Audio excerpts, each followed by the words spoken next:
Good morning, good afternoon, good evening, distinguished guests, ladies and gentlemen.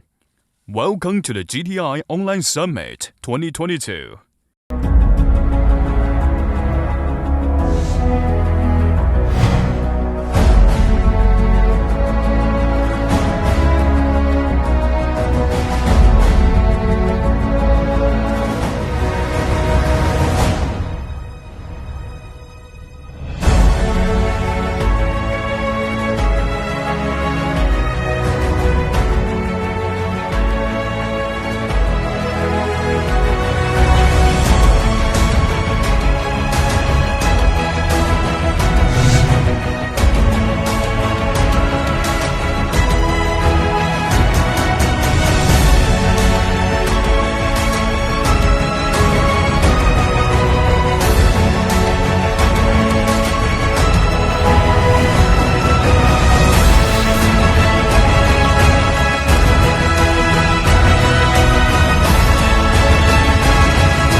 First, let's welcome Mr. Craig Ehrlich, the chairman of GTI.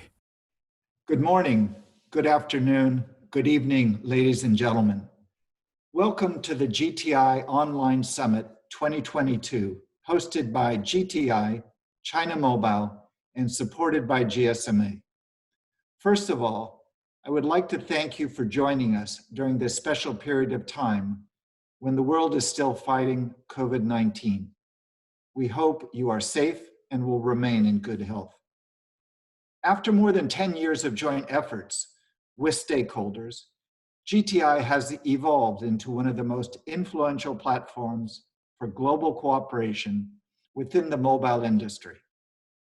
The GTI Summit has become an important event where key industry players around the world share their visions, their strategic goals, their achievements and challenges, and how to solve these problems. On behalf of GTI, I would like to take this opportunity to thank you for your strong support and your active engagement and participation through many GTI summits. The theme for the summit in 2022 is 5G and decarbonization.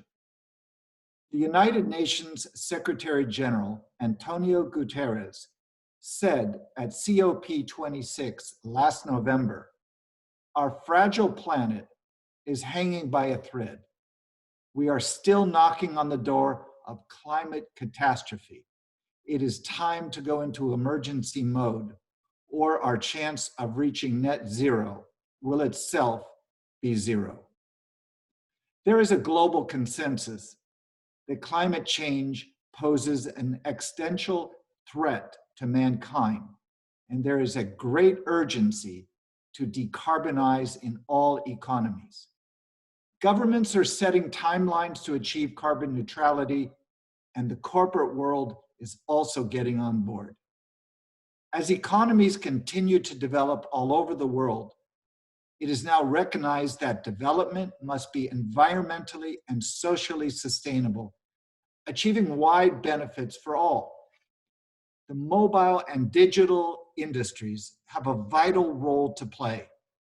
Technology is enabling the convergence of achieving sustainability and digitalization. The knowledge and technologies of our industry can help to improve energy efficiency greatly, which will in turn reduce carbon emissions across many sectors of business and industry.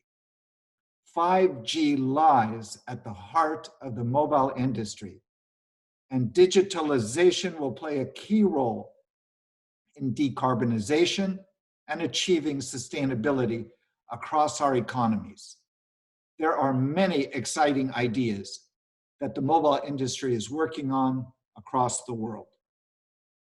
We are privileged to have distinguished speakers representing both public and private sector institutions to help us better understand decarbonization and sustainability pathway and how we can cooperate with each other to expedite the green transformation.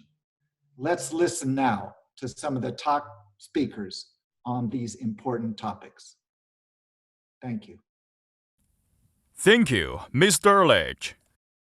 Now, let's welcome Mr. Masquerade, the Director General of GSMA. Hello everyone, it's my pleasure to be here with you today and thank you Craig and the whole of GTI for the invitation and for our continued excellent partnership. Now I want to start off today with a number, 5.5 billion. Now what do you think that number represents? Well, here's another number for you, 8.8 billion, and one more, 13.8 billion. What do these numbers represent? Well, 5.5 billion is the number of projected smart home IoT connections by 2030.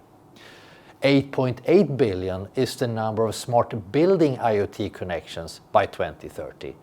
And 13.8 billion is the number of consumer IoT connections by 2030. That's a lot of connections, and by 2030 it's expected that 63% of total IoT connections will be enterprise IoT connections. And what will be behind it all? Well, 5G of course, there is no question about it. 5G is going to completely transform our lives over the next 30 years. By the end of 2021, 176 mobile operators had launched 5G services in 70 markets around the world. Now this year we expect 1 billion 5G connections globally, and by 2025 we expect 5G to account for a quarter of total mobile connections across the world. So there is absolutely no doubt that 5G is the future. So let me pose a question, and it's vitally important in today's world. What role does 5G have in helping us build a greener and more sustainable future? How will tech innovations play a role in boosting green and low carbon development? Right now, there are almost 8 billion of us in the world, and by 2050, there will be 10 billion of us. The new economy will require 80% more energy than we are producing now to sustain us all. And by now, we all know that business as usual will not meet these needs. We will need to innovate at scale, developing solutions that are good for us, good for business and good for the planet. But here's what's really interesting. Last year, the chief scientist advisor here in the UK said that the most of the technologies needed to shift to a greener world are already visible.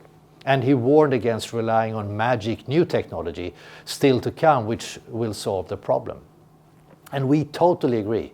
In recent research conducted with the Carbon Trust, we found that smart technology can contribute 40% of the required carbon emission savings that the world needs by 2030 across the energy, transport, manufacturing and building sectors.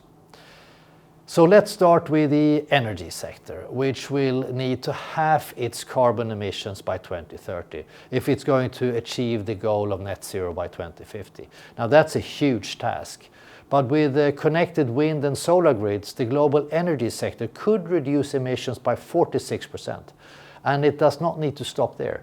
Once we have green energy in place, smart technology will allow for a more efficient distribution of this energy. Smart grid connected through sensors and IoT devices, all driven by 5G, will enable cities and businesses to accurately monitor their systems, to detect and respond to fluctuation energy demands, and ensuring uninterrupted energy supplies.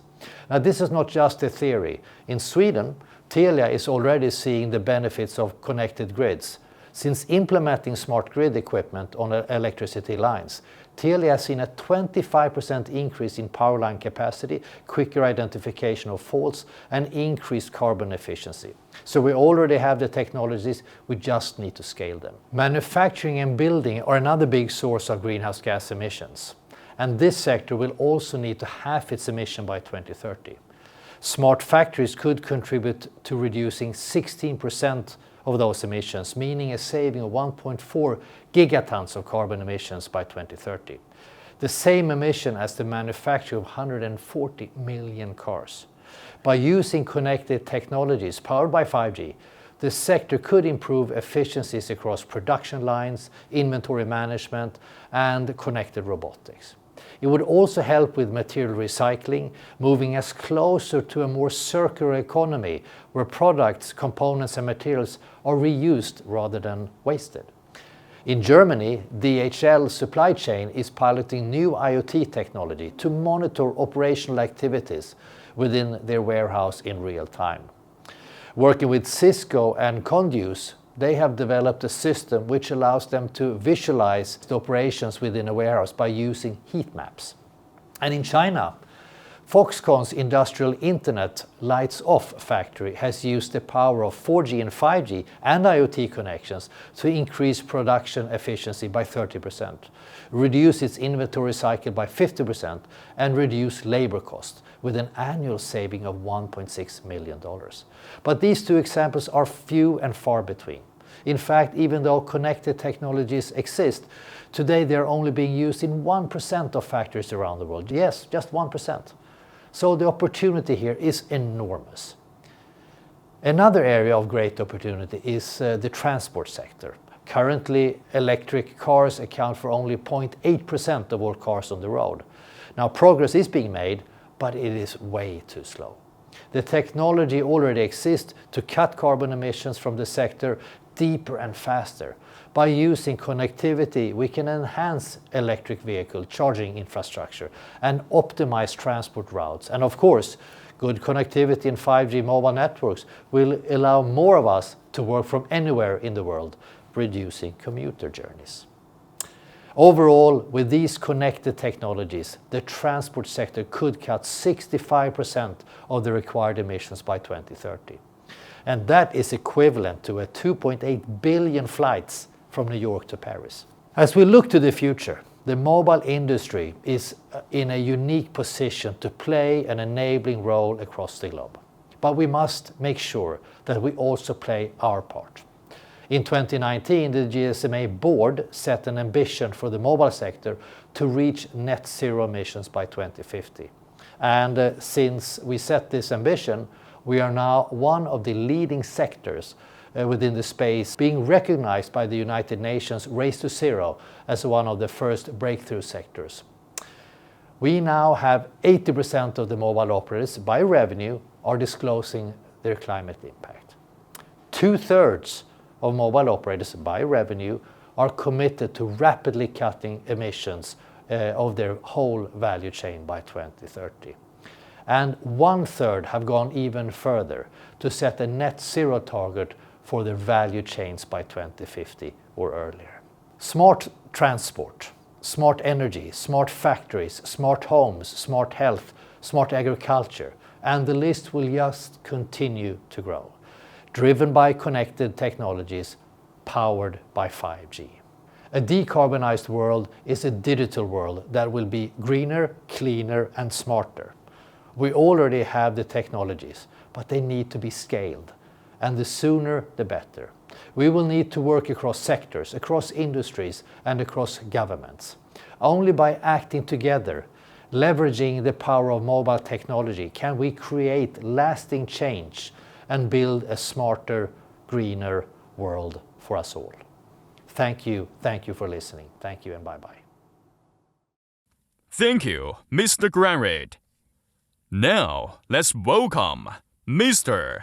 Liu Yulin, the Vice Director General of Department of Information and Communication Development at MIIT of China. 尊敬的何立琴主席、葛瑞德会长、高同庆副总经理、各位来宾、女士们、先生们，大家好！非常高兴参加本次 GTI 线上国际产业峰会，与来自国内外信息通信及各行业的朋友们一起探讨 5G 创新，助力绿色低碳发展。在此，我谨代表工业和信息化部信息通信发展司，对本次大会的召开表示热烈祝贺。当前，全球气候变暖成为人类生存发展面临的重大挑战，走向碳中和已成为全球共识，这是实现全球经济社会可持续发展的必然选择。中国政府积极推动实现碳达峰、碳中和，努力维护全球生态安全，这是推动构建人类命运共同体的责任担当。以 5G 为代表的新一代信息通信技术，对推进生活方式绿色变革、促进企业节能增效、助力城市绿色可持续发展具有重要作用。一是 5G 技术促使居民生活方式绿色转型。5G 泛在实时的连接，正逐渐改变人们的生活方式。线上会议、远程医疗、智慧教育、数字娱乐等应用正加速推广，有效减少居民出行排放。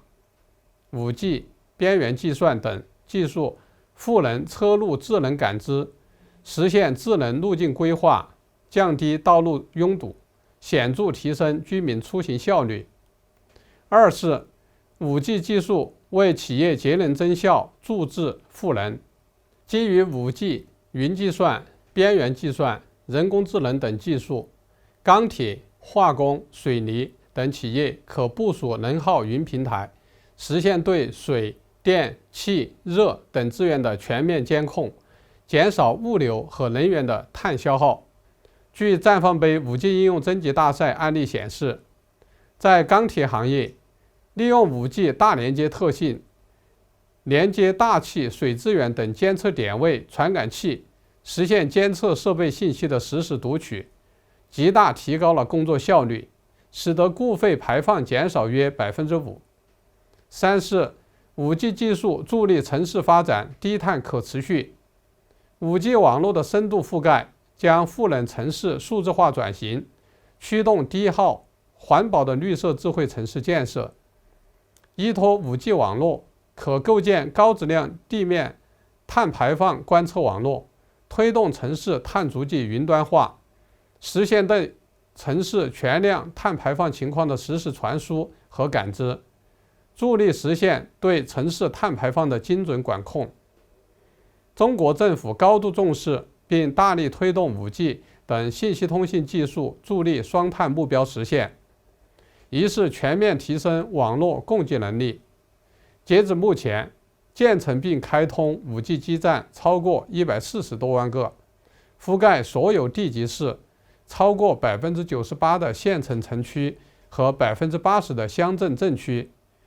二是推动实现基础设施资源集约共享，坚持资源节约、集约利用原则，机房铁塔、管道线路、干路等配套设施建设能用就不新建，能共享不独占，深化设备级和频率资源级共建共享，建成全球最大共建共享 5G 网络。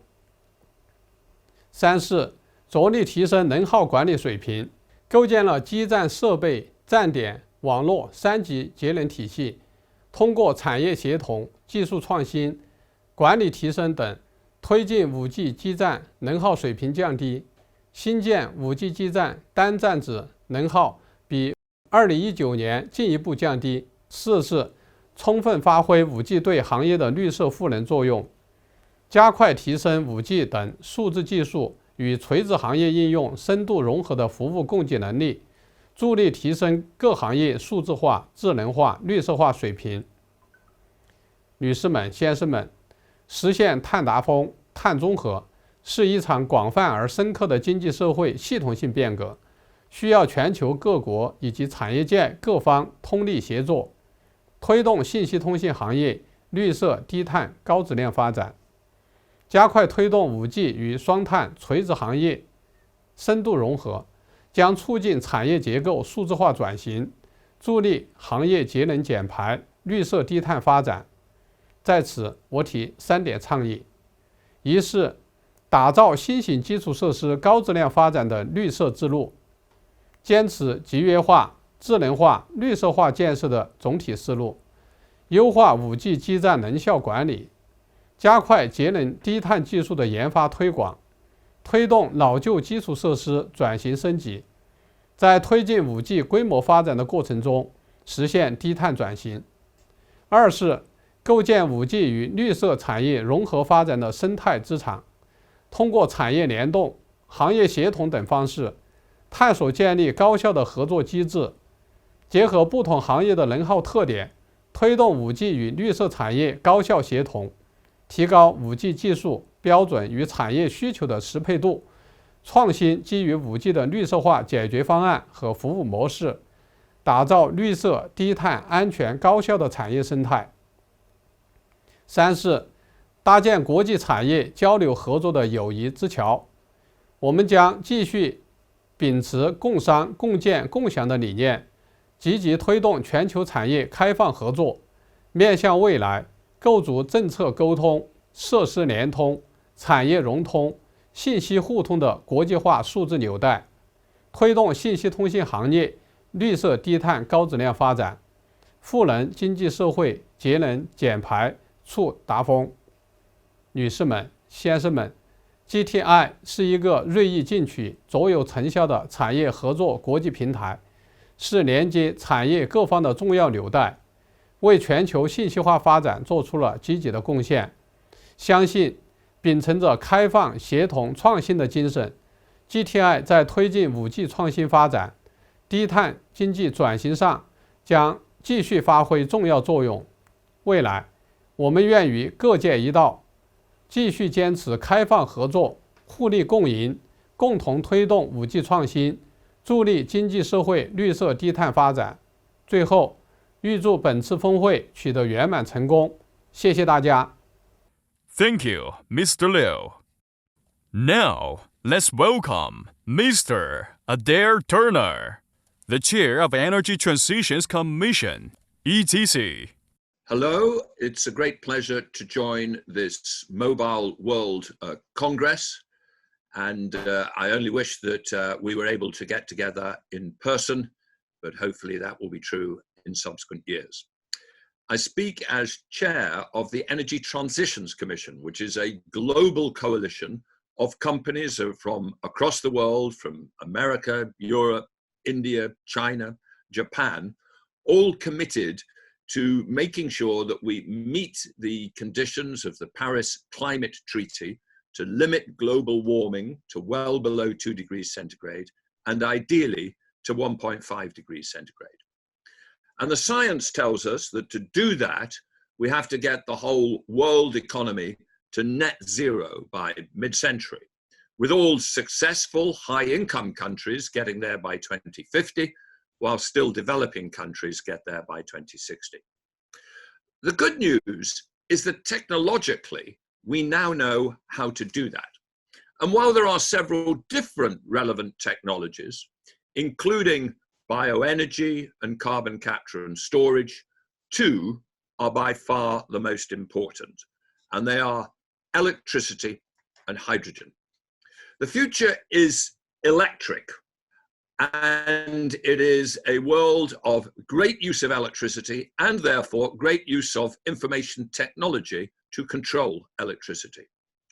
And the key feature of all credible scenarios of how we get to a zero carbon economy is a massive increase in the role of electricity within our economies. Today, on average across the world, and it's also true in China, 20% of final energy demand, how we actually use energy in our businesses and in our homes, 20% comes from electricity. By 2050, that percentage will have to be somewhere between 50 and 65%. And that is driven by the relentless growth of some existing forms of the use of electricity in, for instance, air conditioners, and in information technology and all the servers that lie in the cloud that drive our mobile telephony and all our computing services. But we will also see the electrification of areas where we have previously used primarily fossil fuels, electric vehicles rather than internal combustion engines, and the electrification of residential and commercial heat. In those applications, one of the great things about electricity is that it is fundamentally more efficient. When you run an internal combustion engine, a diesel or a gasoline passenger car, you only turn about 25% of the energy into kinetic energy to drive the car forward. 75% is completely wasted in heat that you don't want. For electric vehicles, that efficiency percentage is over 90%. So a more electrified economy is going to be more energy efficient. But even more so, it is going to require much more electricity. Across the world at the Energy Transition Commission, we believe that total electricity use will go from 27,000 terawatt hours globally today to somewhere between 70 and 90,000 terawatt hours electricity in direct use by 2050. In China, electricity, which today is about 7,000 terawatt hours, could reach 15,000 terawatt hours by 2050, as China develops to become a fully developed high-income country. To meet climate objectives, of course, all of that electricity must be produced in a zero-carbon fashion.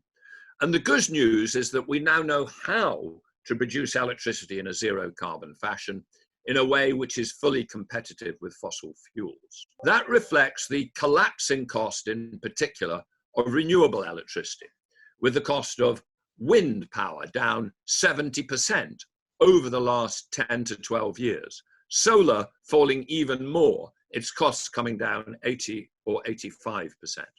And those cost reductions will continue. And in most parts of the world, including China, including India, including most of the developing world as well as the developed, renewables are now the cheapest way to produce a kilowatt hour of electricity. So that the major problem we now face in building a zero carbon economy is no longer how to generate electricity both cheaply and in a zero carbon fashion. We know how to do that, but it is what to do when the wind doesn't blow and the sun doesn't shine. How to balance supply and demand in future electricity systems with time-varying supply and time-varying demand. Part of the answer to that will be two other zero-carbon technologies, hydropower and nuclear power, particularly if we can make nuclear power plants more flexible, which is a technology which is being developed. But three categories of flexibility will be particularly important: batteries, hydrogen, and digital integration. As batteries get ever cheaper, they will play a role in balancing the system over the short term, day to night and day to day cycles. If China in 2050 produces and consumes 15,000 terawatt hours per annum, that is 41 terawatt hours per day.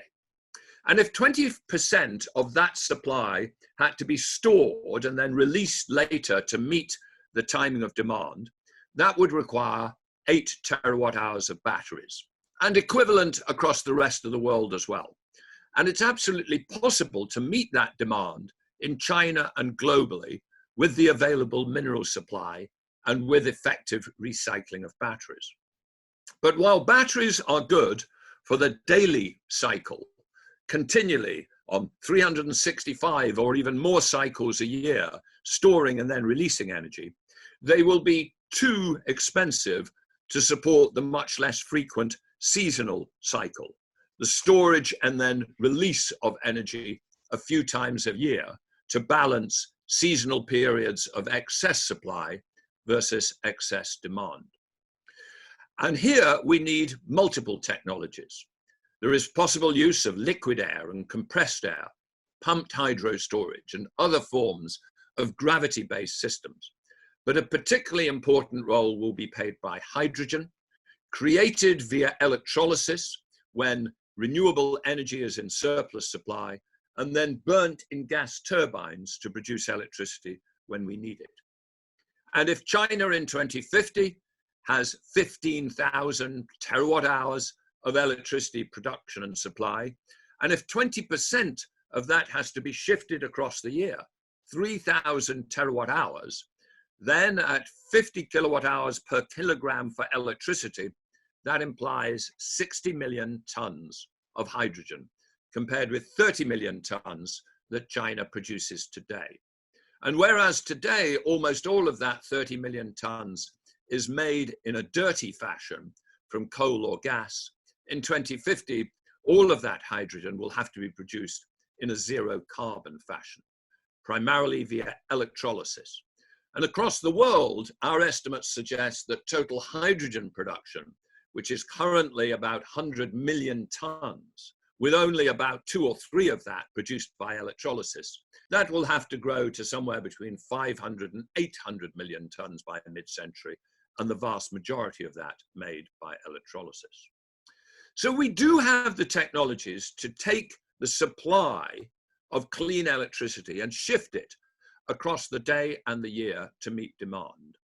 But there is also a crucial third technology, which is digital integration, which will enable us to manage the timing of demand more intelligently using complex, sophisticated, software-based control systems to manage the demand for industrial processes, for commercial or residential heating, for the use of computing power, whether we are talking about that decentralized within offices or in large cloud-based server farms.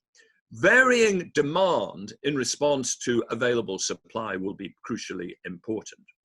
And it will be crucial that we integrate into our storage systems the huge storage capacity which will be made available by electric vehicles. I said earlier that if China has in 2050 15,000 terawatt hours of annual supply and demand, which is 41 terawatt hours per day, it might need 8 terawatt hours of batteries. And that might seem like a lot of batteries to have to go and buy and install to support the balance of the system. But if China in 2050 has 300 million electric vehicles on the road, each with 60 kilowatt hour batteries in them, that would in any case be 18 terawatt hours of battery capacity already paid for, sitting around doing nothing in parking places and garages, far more than is needed to balance the system. And it is therefore vitally important that we think through intelligently how to use that capacity. Because if everybody simply charges their electric vehicle at any time of the day and night without thinking about it, that will impose huge storage and flexibility problems on the grid.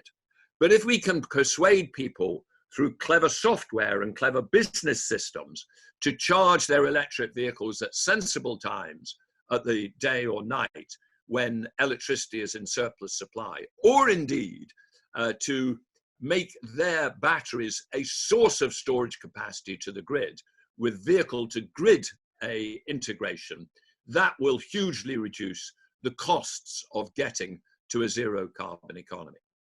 So I am confident that we do know how to build zero carbon economy, and the core is electricity. I'm confident that we know how to make electricity systems which are far bigger than today and zero carbon. And I am confident that we have the mechanisms of storage and flexibility to make those systems balance, even though we have excess supply at some periods of the day or year relative to demand. And one crucial tool of that, which I think is important to everybody involved in the mobile world, the world of telecoms and the world of IT, is the application of digital technology to enable us better to balance supply and demand in this deeply electrified world. Thank you very much. I wish I was with you, and I hope the rest of the Congress is a very great success. Thank you. Thank you, Mr. Turner. Now, let's welcome Ms. Anita Dollar, the CEO of NGMN. Hello, my name is Anita Döhler. I am the CEO of the Next Generation Mobile Networks Alliance. It is a great pleasure for me today to speak today at the GTI 5G and Decarbonization Summit. I hope you have a great event. In my presentation, I will focus on NGMN's Green Future Networks project, and I will provide an overview about NGMN at start. We are a global alliance. We are growing. We have 80 companies in NGMN at the moment, and we have already some companies lined up to join us in 2022, in addition to the 80 companies mentioned here. Our global partnership and membership embraces mobile network operators, technology provider, technology supplier, vendor, software companies, and alike, and research institutions. Back in 2021, we implemented a new strategy.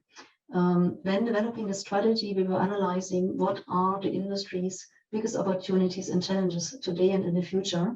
And we decided to focus to mastering the route to disaggregation as a first pillar, because this is an extremely burning topic for the industry today, with a focus on the end-to-end operating model in NGMN.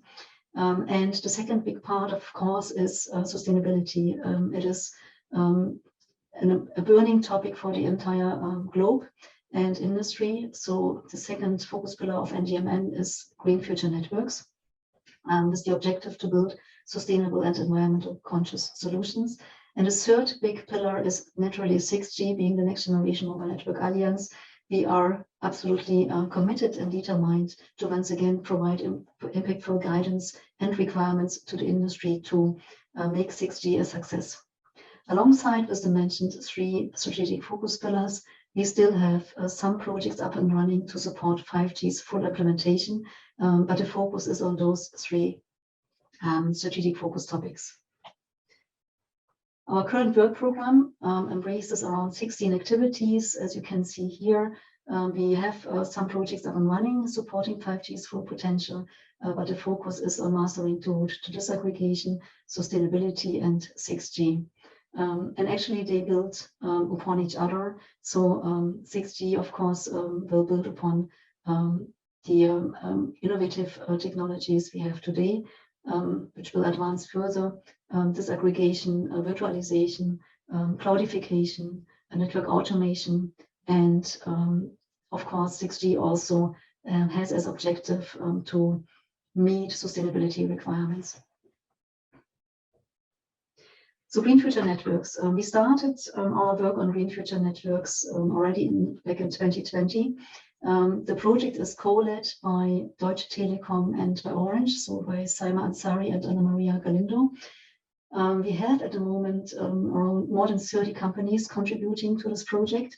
All the companies contributing to the project in total reflect the entire value chain, so from equipment manufacturers to mobile network operators, including research institutions, and this makes it also so powerful as a global initiatives. At the moment, of course, many operators already committed to carbon neutrality, and still there is huge potential to identify means and measures to support this route to carbon neutrality. And everything we do in this important initiative is focused on supporting this objective. The objective is to develop, for instance, common methodologies and green techniques for the forthcoming telecommunication networks, and to deliver a series of guidelines and requirements to the industry, to equipment manufacturers, other vendor and provider, where appropriate SDOs, but also mobile network operators. And of course, the project cooperates with other relevant organizations. In 2021, there were 4 main work streams. All of them already delivered their recommendations to the industry. The first one is sustainability challenges and initiatives in mobile networks. The second one is around network equipment eco-design and end-to-end service footprint. The third one is network energy efficiency. And the fourth one is recommendation for metering for sustainable networks. I will not go into the detailed requirements of our deliverables there because the time does not allow for it, but I would like to highlight a few of them. So the first one is the necessity of applying a life cycle assessment methodology and of applying a collaborative approach within the ICT industry amongst the industry players. It is important to more accurately assess the network's environmental footprint, and the project provided a view on the materials footprint, but also on the role of critical raw materials. So critical raw materials are on one side impacting the supply chain, but on the other side, they also contribute to increased environmental footprint because of the way they are depleted and other aspects. It is important to utilize network equipment remanufacturing and refurbishment, and to use innovative methods in packaging inspired by the eco-design principles.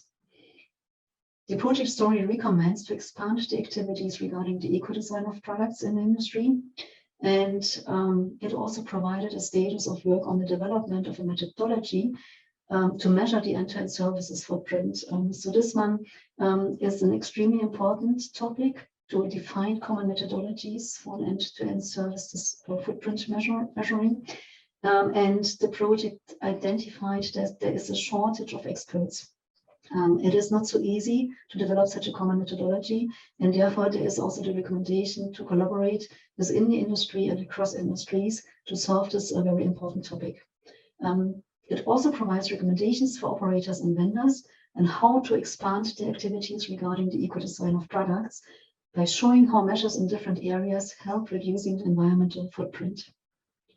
Network energy efficiency is another extremely important topic. In 5G, there are already features standardized. So one of the recommendations is to lever the already standardized 5G advantages, like the spectral efficiency of the 5G air interface, to apply advanced sleep modes. It is important to dynamically dimension the network depending on its load. So to deploy sleep mode functions that shut off hardware when the load is low, the so-called path to 0 watt at 0 load. It also covers the usage of renewable energy for on-grid and off-grid sites, smart batteries, power-efficient power supplies.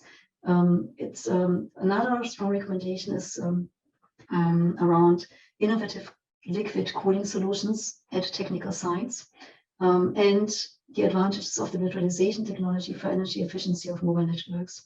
It, of course, also highlights the benefits of the use of artificial intelligence-based energy-saving solutions for dynamic network dimensioning, and it analyzes what it takes to build such algorithms. So all in all, a very comprehensive publication with a lot of important and valuable, insightful guidance and recommendations. When it comes to metering for sustainable networks, metering is important to really understand and to identify the energy-intensive or underutilized part of a network.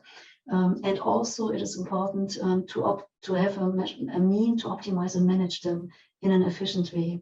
The paper focuses on the radio access network because, as we all know, much of the energy is consumed in the radio access network. It speaks about the need for standardized metering, which shall be defined with a generic unified architecture for data collection. So now the outlook for 2022, we of course continue our efforts, and one big part is of our different activities in further reducing the environmental impact. The other big bucket here is to continue the work on network energy efficiency. And the third extremely important topic we just recently announced to the industry is the development of an industry standard for a global green networks benchmark. we strongly believe that, and this was actually also a finding of our network energy efficiency phase 1 project, that just measuring mobile networks only based on service quality and network quality is not sufficient. Both aspects, of course, are continue to be important for the users and for the entire ecosystem. But we need mobile networks also to be measured based on their green achievements. So our objective here is to establish globally applicable KPIs and methodologies, to define a global evaluation methodology, and to define the data sources for the assessment and how such data are obtained. We will focus first on high-level sustainability indicators, which will be followed by more detailed assessments at subsequent stages. And criteria will embrace sustainability criteria, energy criteria, technical and non-technical, and other. We will, of course, look also into what other organizations are already doing to avoid applications, but the scope here is broader. It will also focus on the end-to-end environmental footprint. So this is on page 15, there's an overview of the topics we plan for 22 in more detail. The first one I already mentioned, it's the global standard for the industry standard for global green networks benchmark. And with regards to energy efficiency of networks, this will include artificial intelligence, but it will also cover more aspects than that, and also energy consumption of disaggregated networks. When it comes to further reducing the environmental footprint, the project will continue to its work on the development of a common end-to-end service footprint calculation methods. It will do work around new business models based on the life cycle assessment. It will work on supply chain sustainability recommendations. It will further analyze and assess critical raw materials and life cycle assessment in conjunction. We will also look on the water and land footprint, so ecosystem, the wider ecosystem footprint, and enabling verticals. So telecommunication industry is enabling other industries to reduce their environmental footprint, and therefore it is an extremely important aspect to be included here as well. As mentioned at start, we have more than 30 companies, 32 companies at the moment collaborating in this project. We have operators, mobile technology vendors, and service providers, and we have research institutions all working together. With this, I would like to close my presentation and mention that our global industry conference and exhibition, which is typically held every 2 years, is now planned for beginning of September in Paris. And we will cover all our 3 strategic focus topics there. And at the same time, we will focus on green networks with this conference. So you are invited, you are also invited. We also invite industry players to join our Green Future Networks project, to join NGMN. If you have any further questions, please contact us. Thank you, and I wish you a great event. Thank you, Ms. Doller. Now, let's welcome Mr. Gao Tongqing, the Executive Vice President of China Mobile. 尊敬的何立琴主席、格瑞德会长、刘玉林副司长、各位嘉宾、女士们、先生们，大家好！非常高兴再次参加 GTI 国际产业峰会。GTI 作为全球移动通信产业合作的平台，成立10余年来，对推动4G、5G 全球产业和市场发展发挥了重要作用。中国移动作为 GTI 的发起成员之一，感到非常的自豪。本次峰会的主题是5G 创新，助力绿色低碳发展。我们非常期待与全球产业各界一起，共同来探讨新型信息基础设施助力绿色低碳发展的新趋势、新技术和新实践。当前，全球气候变暖成为人类生存发展面临的重大挑战，走向碳中和已成为应对气候变化的全球共识。已有超过120个国家和地区提出了碳中和的目标。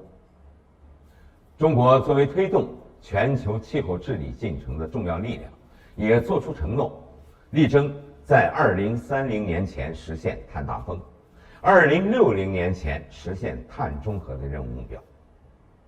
中国移动始终践行绿色低碳发展，自2007年以来，连续14年开展绿色行动计划，取得显著成效。一方面，通过实施多项节能措施，仅在2016至2020年5年间，自身累计节电近100亿度，减少二氧化碳排放约630万吨，单位电信业务总量综合能耗累计下降86.5%。另一方面，通过深化信息技术与千行百业的融合创新，助力社会减排超过8亿吨。2021年，中国移动是唯一一家入选 CDP 应对气候变化最高评级 A 名单的中国内地企业，也是自2016年以来第4次入选该名单。实现低碳发展是一场广泛而深刻的变革，涉及经济社会的方方面面。当前，5G 等新一代信息技术的加速发展，为经济社会绿色发展提供了网络化、数字化、智能化的技术手段，已成为推动社会节能减排的重要引擎。为此，中国移动正在全力构建以5G、算力网络、智慧中台为基础的新型信息基础设施，加速形成连接加算力加能力的新型信息服务体系。5G 方面已经建成覆盖全国、技术先进、品质优良的5G 网络，累计开通5G 基站超过70万座，约占全球5G 基站的35%，累计发展超过2亿5G 用户，拓展5G 商用案例超过6400个。在算力网络方面，全面推进算力基础设施建设，已经形成4+3+X 数据中心节点的布局，总机架能力达到120万架，从300余个区域和省级中心云逐步延展，已完成超过1500个 CDN 边缘节点的建设。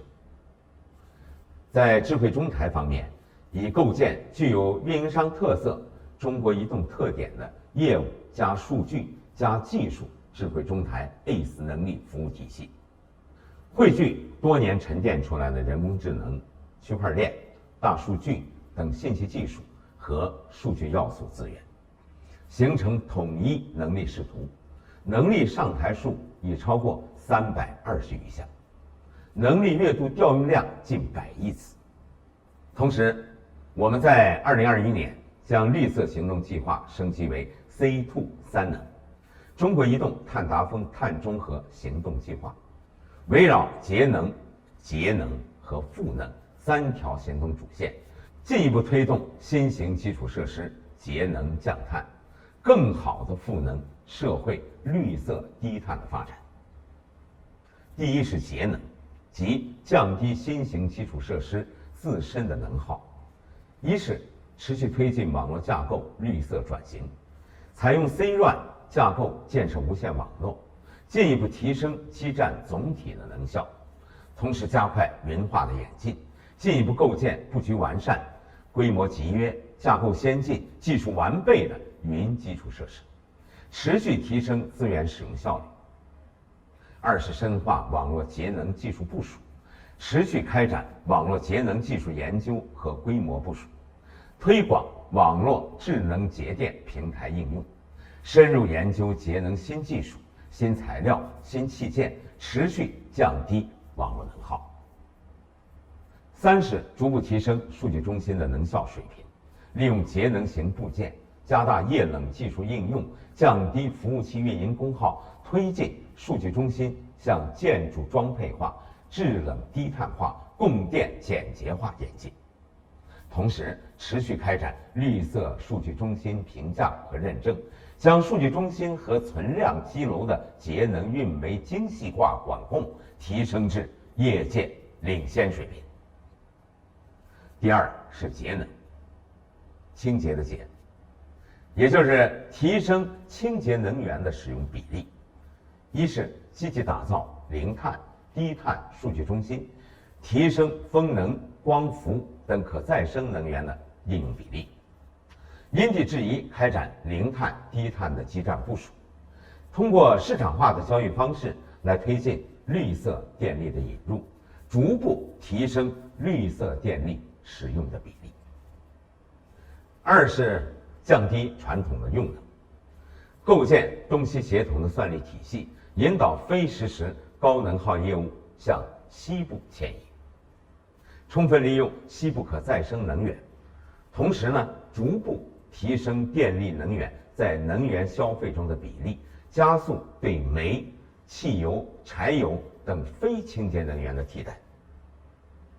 三是推进能源综合利用，鼓励能源阶梯利用，建设电、热、冷、气等多种能源协同互济的综合能源项目，提高能源的利用效率。第三是赋能，即新型基础设施助力社会减排降碳。一是加速信息基础设施提档升级，做强连接，持续推进面向 5G Advanced 技术演进，推动 5G 向极致性能、极简网络、绿色高效、智能安全方向可持续发展。以网强算，基于广泛应用的网络分布和组网能力，充分利用吸纳全社会算力资源，发挥网络集群优势，突破单点算力性能极限。注智赋能，统筹推进业务加数据加技术中台协同联动，输出统一封装、灵活调用的数字化服务能力。二是赋能高碳排放行业的绿色发展，发挥新型基础设施优势，赋能重点碳排放领域的生产制造、运营管控等过程，减少能源与资源的消耗，实现生产效率与碳效率的双重提升，切实助力产业数字化、智能化、绿色化转型升级。三是助力污染防治领域的高效管理，充分发挥利用数字化技术手段对生态环境数据进行采集、监测、挖掘与分析，助力环保部门完成智能决策、信息共享、业务协同等工作，解决政府环境运营、环境监察及监测等方面的需求难题。女士们、先生们，未来几年是新型基础设施建设的高峰期，也是落实碳达峰、碳中和目标的关键期，更加需要产业形成合力，联合创新，积极有序推动绿色低碳发展。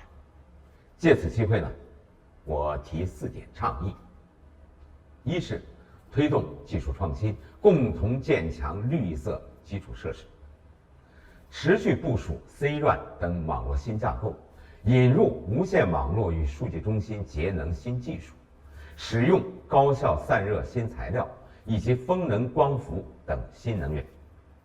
同时，利用人工智能等技术，不断地提升智能化和协作化运营的水平，实现信息基础设施端到端系统及能效的提升。二是凝聚产业共识，共同来夯实新型服务体系，汇聚多方面的力量，联合产业链上下游，共同打造连接加算力加能力新型服务体系。通过泛在的网络，促进算力资源、数据要素、数字能力的高效汇聚、流动和共享，推动实现连接无所不达、算力无所不在、智能无所不及，筑牢全社会节能减排的绿色发展的基石。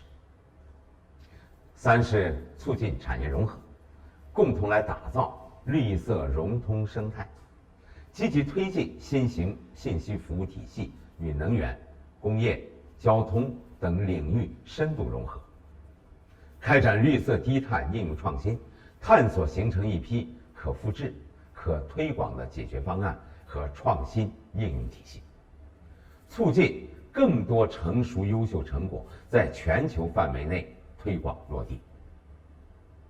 四是深化全球合作，共同构筑绿色开放未来，积极把握绿色发展机遇，以国际视野谋划低碳发展布局，深化全球产业在数字、减碳技术、标准、方案、应用、投资等方面的交流与合作，积极分享先进发展的经验，共同来构建绿色数字发展的共同体。绿水青山就是金山银山。中国移动将始终秉承绿色、创新、合作、开放、共赢的理念，依托 GTI、GSMA 等平台，与全球产业伙伴紧密协作，共同努力创新节能、智慧节能、绿色赋能，携手构筑绿色低碳的新的未来。最后，祝大家工作顺利，身体健康，万事如意。谢谢。Thank you, Mr. Gao. Now, let's welcome Mr. Jiangsik Li, the SVP and Head of Infrastructure, DX R&D Center at KT. Good morning, good afternoon, and probably good evening for a few of you. Let me briefly introduce myself to you before starting this presentation in a few minutes. My name is Jiangsik Li, and I'm currently in charge of Infrastructure Transformation R&D Lab, including 5G and its surrounding technologies. I wish I could interact with many of you on this challenging topic in person, but for now and today, I guess we have to settle for this current format. First, I would also like to take this opportunity to thank GTI for allowing me to speak on this emerging topic, while I have to admit in advance that I find myself somewhat new to this field.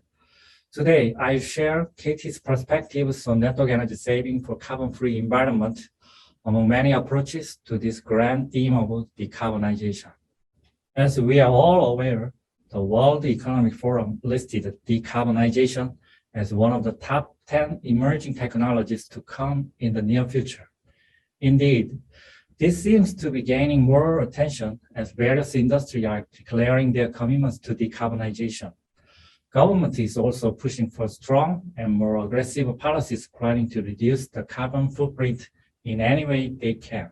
And 137 countries have expressed commitment to carbon neutrality. Looking at the current situation of Korea, it clearly explains the reason why decarbonization is gaining attention. Korea has also joined in pledging to make the country carbon neutrality 2050, keeping in lockstep with recent global commitments to tackle climate change.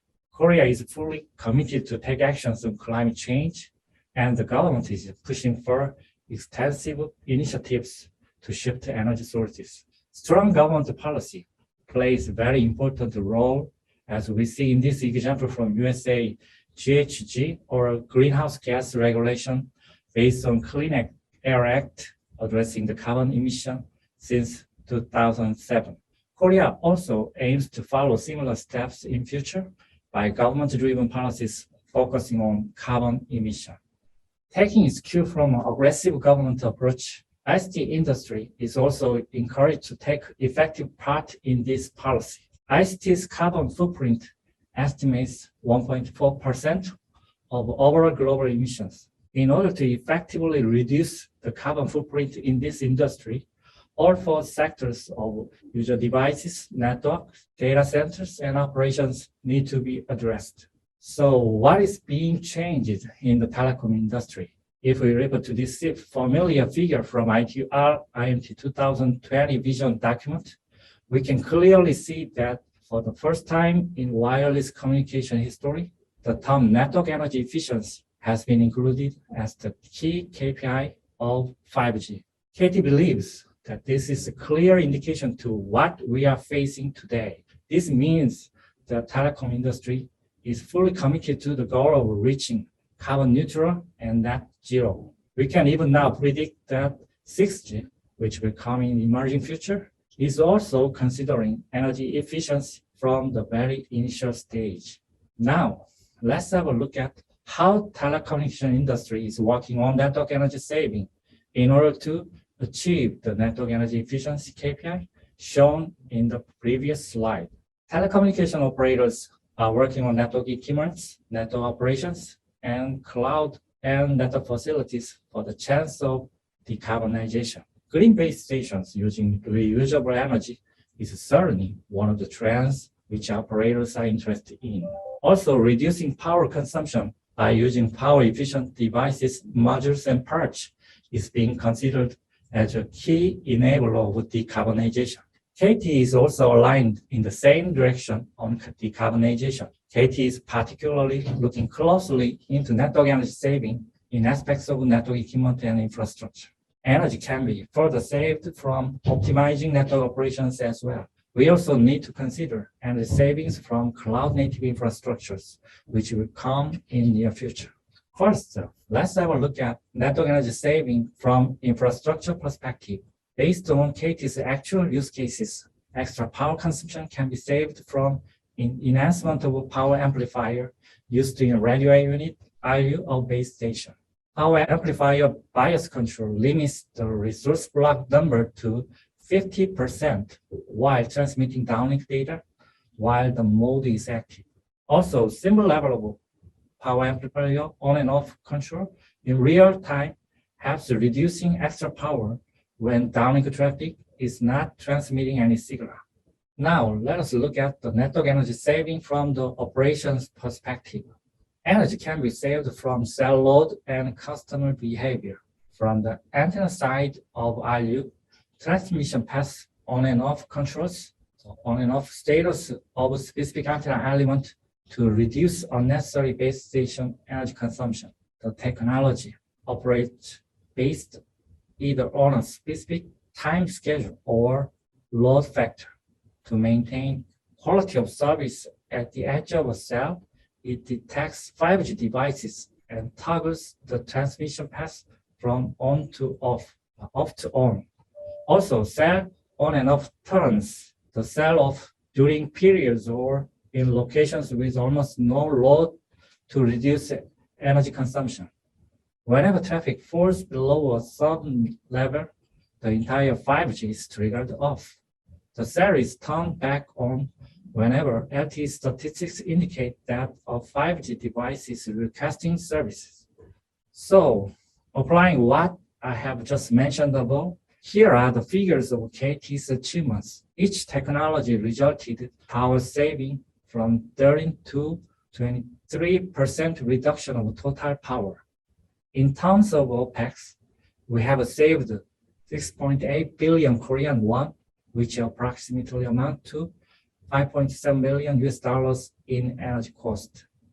Beyond the monetary impact, this is equivalent to removing 26,000 tons of CO2 or about 4 million pine trees needed to offset carbon emissions. Technology's impact surpassed expectations, and considering the growing number of 5G base stations, the power saving impact is expected to further increase. As we have seen from the previous slides, current network energy saving technologies based on infrastructure and operations are mainly focused on the radio unit side of the base station.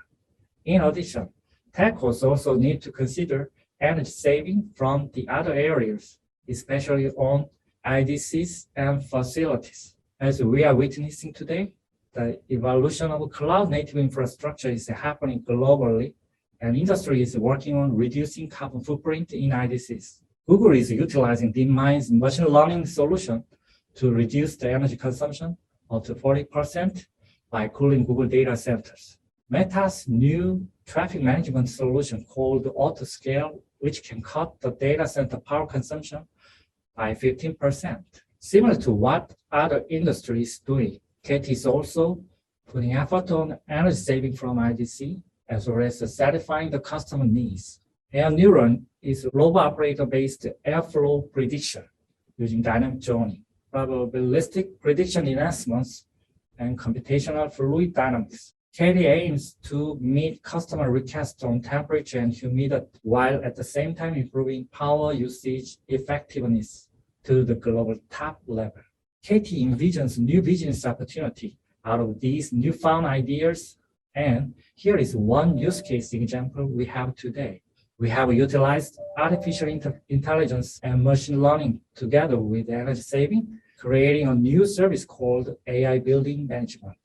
It allows energy optimization from 380 facilities by auto-loading operation, fault detection, and suppression, indoor air pollution level. Our experience shows that per building energy OPEX has been reduced by 10% and productivity has increased by 20%. Please note that small building solution is being offered free of charge as KT is committed to make Korea's energy saving policy work. So we had a chance to look at what KT is doing in decarbonization activities. We can clearly find the use cases from our peers around the world on their effort to achieve carbon neutrality by network energy savings. As I mentioned earlier, telecommunication technology has been focusing on improving performance, coverage, and mobility in the past. Now, telecommunication industry also is taking efforts on network energy saving from carbon-free environment. GSMA has been undergoing case studies on operators' efforts on energy efficiency. KT is deeply involved and actively engaged in these various global activities and fully committed for decarbonization, creating the better future. Concluding my presentation, I would like to emphasize that it's very important to share operators' use cases and best practice on decarbonization for synergy impacts across the board. I hope that we can collaborate on global scale to solve various issues presented on carbon neutrality and net zero. Once again, I would like to express great appreciation for having me on this stage and allowing me to present on this important topic today. Thank you, and hope the rest of the session provides more insights and depth on the. Thank you, Mr. Lee. Now, let's welcome Mr. Takatoshi Kagawa, the Vice President, General Manager of R&D Strategy Department of NTT Docomo. Hello, everyone. This is Okagawa from R&D Strategy Department in Docomo. Thank you so much for giving me this opportunity to speak at the GTI Online Summit today. First, let me show you the current status of 5G at Docomo. So we have started 5G commercial service in March 2020. As of December 2021, about 9 million customers have subscribed to our 5G service. We are also rapidly expanding 5G coverage, and as you can see on the right, we are working with various enterprise partners to create use cases through our 5G Open Partner Program.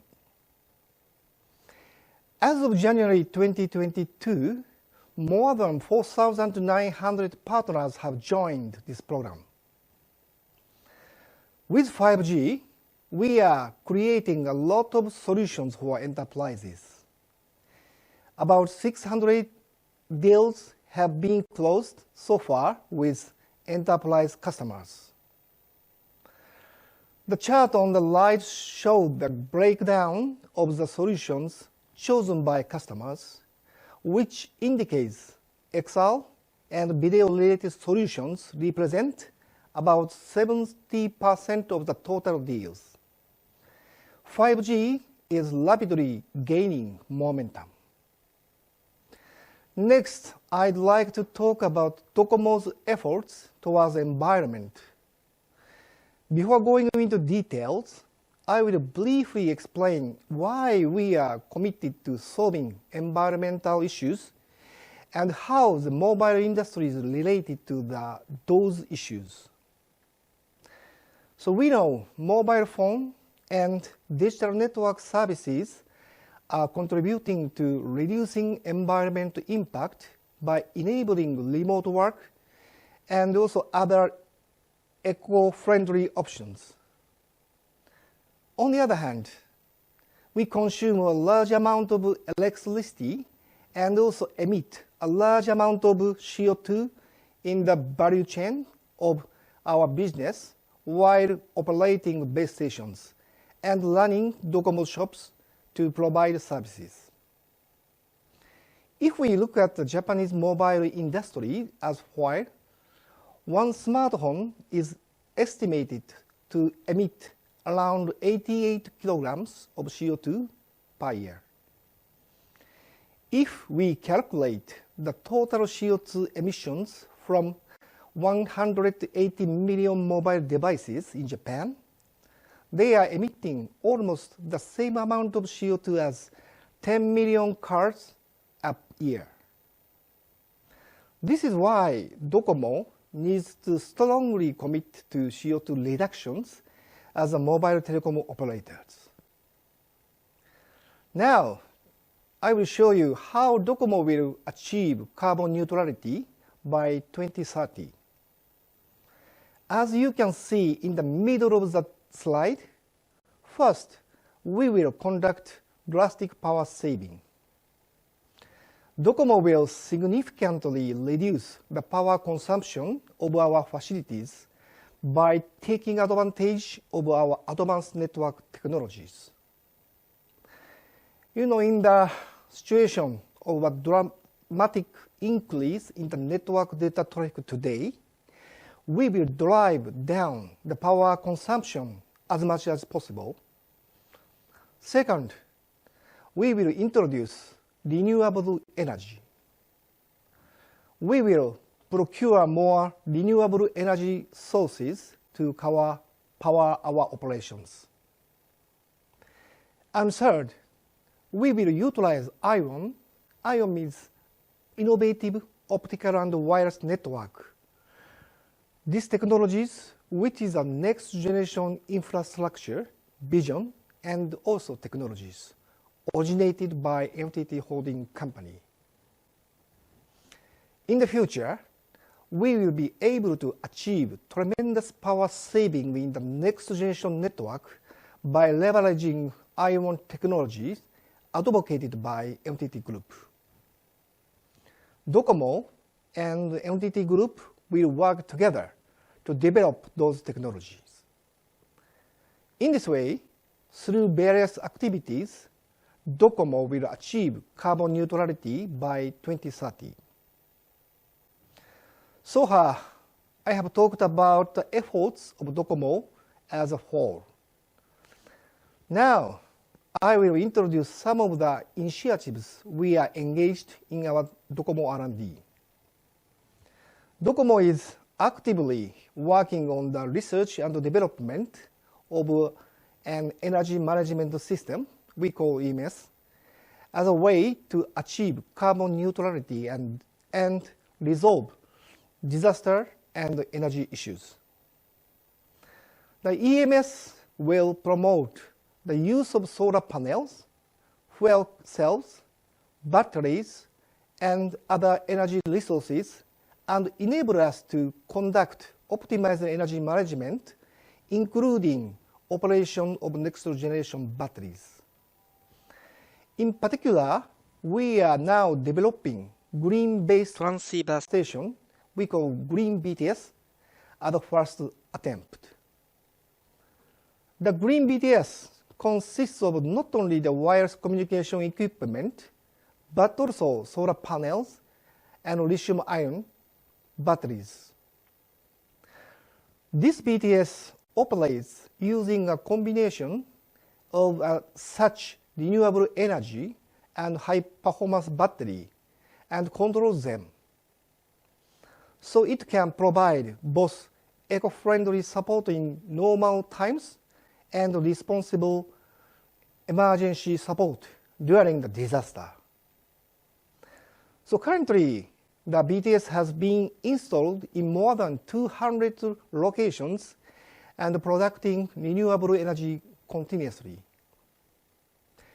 During a breakout due to the typhoon, and this BTS demonstrated its ability to perform self-sustaining operations with the power generated by its solar panels during a sunny weather after the typhoon. As the next step, we have just started to transfer the technology of green BTS to some external battery infrastructure installed at evacuation shelters. So currently, we now monitor and control batteries with an aim to provide both environmental and disaster support in 200 facilities centered on the Sendai city in the Tohoku area in Japan, which was damaged by the 2011 Great East Japan earthquake. In particular, we visualize the usage data of batteries in evacuation shelters in various ways. For instance, to show how many hours the battery will last for charging mobile phones, instead of just indicating the remaining battery capacity. So we are also considering some services to reduce electronic power cost by coordinating the installed solar panels and batteries to perform control operations such as power peak cut. Furthermore, as a next research topic, we are considering combining EMS technology with electronic vehicles, EV, which are attracting attention as a mobile power storage infrastructure for the future. First, we want to use them in combination as disaster countermeasures. When a disaster occurs, our operation center will gather battery information and also location information from Docomo-owned EVs and swiftly dispatch them to supply power to base stations and other important facilities. In order to realize such best power supply resource operation, we will also analyze other data such as on traffic and load conditions and also blackout areas. In addition, we are now thinking about utilizing EVs as a renewable power source or as a means to response to power saving requests by connecting EVs to power grids when they are not using during the normal time in the future. Today, I have shared with you the current status of 5G at Docomo, and also Docomo's effort towards environment and environmental initiative activity at our R&D. As technological development support the efforts toward protecting the environment, so we will continue our R&D efforts to make your life more comfortable and more eco-friendly. That's all. Thank you very much for your kind attentions. Thank you, Mr. Kagawa. Now, let's welcome Mr. Wang Jiye, the Deputy CIO of State Grid Corporation of China. 女士们、先生们，大家好！非常高兴应邀参加2022年 GTI 线上国际产业峰会，由我代表国家电网公司做深化电力 5G 应用服务构建新型电力系统的交流，与大家分享和探讨 5G 助力新型电力系统的构建的方式，助推双碳目标实现的方法。国家电网公司是关系国民经济命脉和国家能源安全的特大型企业，以建设和运营电网为核心业务，承担着为经济社会提供安全、经济、清洁、可持续的电力供应的基本使命，管理运营着世界上电压等级最高、最复杂的电力网络系统。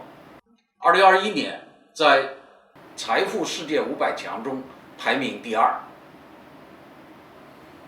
2020年，中国在第75届联合国大会上向国际社会做出了碳达峰、碳中和的郑重承诺。去年，中国对碳达峰、碳中和做出了进一步的部署，强调要构建新型电力系统，为加快能源清洁低碳转型指明了方向。新型电力系统是以坚强智能电网为枢纽平台，以源网合处互动和多能互补为支撑，具有清洁低碳、安全可控、灵活高效、智能友好、开放互动基本特征的电力系统，致力于破解新能源的大规模并网和消纳的难题，高效推进清洁能源转型。那么新型电力系统呢，在电源的结构、电网的形态、复合的特性、技术的基础和业务模式等方面都将发生深刻的变化。这些变化呢，对于数字化的支撑也提出了新的要求，比如说采集控制范围更广，统筹考虑环节更多，时效要求更高，电源和复合的随机性更强，服务互动更多元等等。国家电网公司呢积极响应，加快构建新型电力系统，争当能源清洁低碳转型的引领者、推动者和先行者。现代信息通信技术、智能控制技术可高效助力电网安全、清洁、协调和智能发展。5G 具有大带宽、低时延、广连接等技术优势，能够提升大电网源网合处互动能力、用户供需互动能力、传感信息采集能力，对构建新型电力系统、推动双碳目标实现具有重要的支撑作用。国家电网公司构建新型电力系统与5G 应用场景高度契合，同时我们在基站站址、通信网络等方面具有先天的资源优势，我们有责任、有能力、有需求参与5G 行业的应用，并进一步融合大数据、人工智能、AR、VR、MR、北斗等技术，结合电力行业实际需求，开发实用化的应用场景，研究电力专用的5G 应用技术和装备，进一步激发新产业、新业态和新模式。从2018年起，国家电网公司就启动了5G 关键技术攻关、定制化设备研制、应用场景验证等相关工作，积极推进新型电力系统中的5G 应用顶层设计工作，从多方面、多层次、多要素统筹规划，明确了5G 应用和产业发展的方向。从无线接入、传输承载、核心网等多层次开展适合电力业务的5G 关键技术研究，提出端到端的网络切片方案，发布电力5G 端到端网络切片技术白皮书，研究5G 实频同步网组网的架构等技术，发布电力5G 同步定位技术白皮书，研究5G 等无线通信、光传输以及卫星通信技术，构建空天地一体化网络架构，发布空天地一体化网络架构技术白皮书，从终端到应用全链条设计电力5G 网络安全的防护方案。在装备方面，国家电网公司针对电力业务特性，定制化设计研发了一系列5G 的装备，包括基于 eSIM 的电力5G 专用模组、5G CPE、5G 边缘物联代理、5G 工业级路由器等终端测设备、电力5G 一体化基站等网络测设备，同步开展相关平台研发，包括5G 通信终端管理系统、基于 AR、VR 巡检平台、5G 网络运维管理平台、5G 路测系统等一系列软件和工具，通过产业链赋能应用链，积极推动行业应用规模化。同时，积极探索利用电力铁塔、变电站楼面等资源，附挂5G 基站，共享土地资源建设通信基站，去重叠产能，去重复投资，节能降耗，低碳环保，利用变电站、配电室等空间和电力通信资源，融合建设数据中心、汇聚机房等，面向社会提供电力加算力等综合服务，降低互联网服务成本。通过上述顶层设计、技术攻关、装备研发以及共建共享等工作，为5G 在新兴电力系统中的应用奠定了基础，并在很多方面展开了应用。那么下面呢，重点介绍4个案例。第一个，基于5G 通信采集海量数据的光伏、风力发电的生产数据和用户的用电数据，实时计算感知，实现由复合垂直电源动转变为源和互动，使得柔性电力复合作为需求侧资源参与电力市场交易，缓解局部地区电力供应紧张的问题，可以有效地降低电网的尖峰负荷，减少电力投资，提升电力运行的安全可靠性。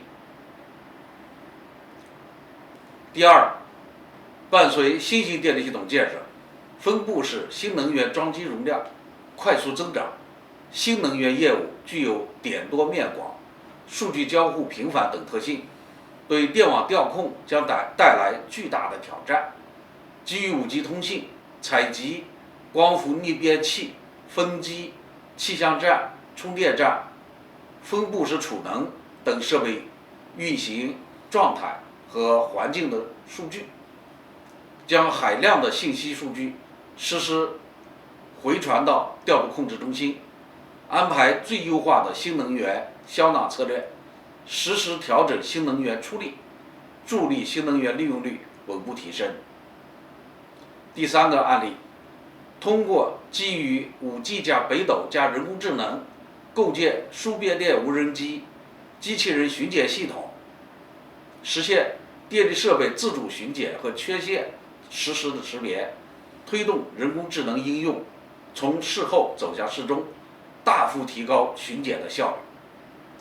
积极开展输电线路无人机巡检、变电站机器人巡检、电力隧道巡检等业务应用，巡检效率提升2到10倍。第4个案例，利用5G 网络满足 AR、VR、MR 巡检的低时延要求，基于智能检修模式，实现对电力检修作业现场的全方位引导，规范了现场操作，实现了操作的零失误，实现专家远程精确指导，有效提升故障处置效率。各位专家、各位代表，5G 作为数字技术的典型代表，是数字经济时代的战略性基础设施，是新一轮科技革命和产业变革的重要驱动力量，并与云、人工智能等新一代信息技术一道成为数字化社会、智能化社会的底座，将极大改变我们的生活和工作。国家电网公司在建设具有中国特色、国际领先的能源互联网企业的进程中，将以深化5G 应用为着力点，打造数字新基建的良好生态圈，服务构建新型电力系统，服务经济社会高质量发展，为推进能源绿色转型、实现双碳目标做出更大的贡献。以上是我的分享，感谢大家的聆听。Thank you, Mr. Wang. Next is the interview session. The moderator is Professor Christine Law at Hong Kong University of Science and Technology and Anderson School of Management at UCLA. The interview speakers are Dr. Kirti Gupta, the Chief Economist of Qualcomm, Mr. Yang Chaobing, the President of Wireless Solution Huawei, Madam Huang Yuhong, the Deputy General Manager of China Mobile Research Institute, and Mr. Paul Dickinson, the Founder Chair of CDP, Carbon Disclosure Project. Let's welcome them. I have the privilege to interview 3 leading organizations in the telecom industry and a leading organization in environmental disclosure. We will discuss 5G and the role it can play in contributing to decarbonization. It is my pleasure to speak to Kirti Gupta of Qualcomm. Qualcomm is the leader in the industry and plays an important role in technology standards, interoperability, and ecosystems development. Kirti, thank you. My first question is 5G, how is this important to decarbonization and the achievement of sustainability? Thank you, Christine. Glad to be here. And great question. You know, at Qualcomm, we have been transforming the world with wireless technologies for over the last 30 years, starting from the first generation 1G to 2G, 3G, and 4G, the generations, or the Gs as we call them. We have transformed the world. There are more, as you know, mobile connections today than people on the planet. But even with all that, I think of 5G as a paradigm shift. Because 5G isn't just about connecting people to people, as was the case in the previous Gs. It's about connecting everything everywhere, from cars to hospitals to factories, homes, you name it. Because of this, I think of 5G as the railroads, the waterways, and the airways of tomorrow, or the underlying infrastructure of our future connected world. And if that is the case, if 5G is this common denominator technology that everybody will use, it's critical that it achieves the sustainability goals. There is no planet B. Right. So I think if we're now looking at, you could say that there is a parallel structure. You have the real world, so to speak, that we can put our hands around, the railroads and the factories, as you said. And then the 5G is the sort of information connectivity highway. Mm-hmm. Can you be a bit more specific about the benefits that 5G will bring that will help us to decarbonize, to be more efficient in everything? How do you think that is going to work? Yeah, so, just to study that, what would be the sustainability impact of 5G? We did a 5G and sustainability report. It is available now at the Qualcomm website as the engineers and economists of the company. And we tried to understand what are the technical enhancements that our 5G design engineers worked on that lead to estimated sustainability benefits because of 5G by 2025. And let me give you some examples. For example, one, we found that by 2025, when 5G is integrated across industries, it has the promise to reduce greenhouse gas emissions by 370 million metric tons. Now that's equivalent to taking 81 million vehicles off of the road in any given year in the United States. That's big. Second, water systems can save around 410 billion gallons of water because of optimization, identifying leaks and smarter systems. And that's water usage of 4+ million households every year in the United States, just to give you an estimate, right? Use of unmanned aerial vehicles and remote sensing in agriculture can reduce the use of pesticides by half. And for these kinds of applications that cut across various industries, we think we will see around 300,000 more new green jobs added to the economy. By that, I mean, jobs like data scientists and data engineers working in renewable energy sectors, smart grids, remote sensing, data monitoring and gathering, and more. So I think of the impact of 5G as broad and far-reaching, and it really does have the power to make the planet more sustainable. Well, I mean, these are amazing standards, but I think this is also the perfect question for you, Kirti, because you are an engineer.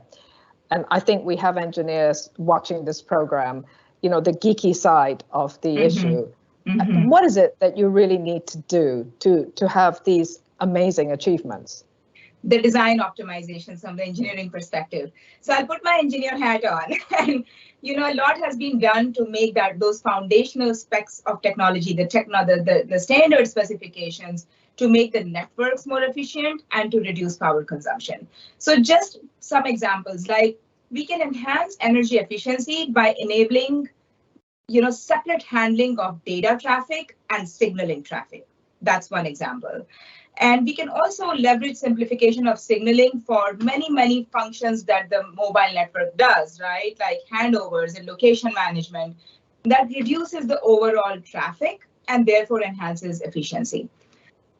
Then one of my favorites is that, we are able to apply separate energy efficiency improvement mechanisms based on different traffic profiles. That's one of the powers of 5G, right? Like depending on what is the network deployment scenario? Is it dense? Is it urban, rural, hotspot, indoor, outdoor?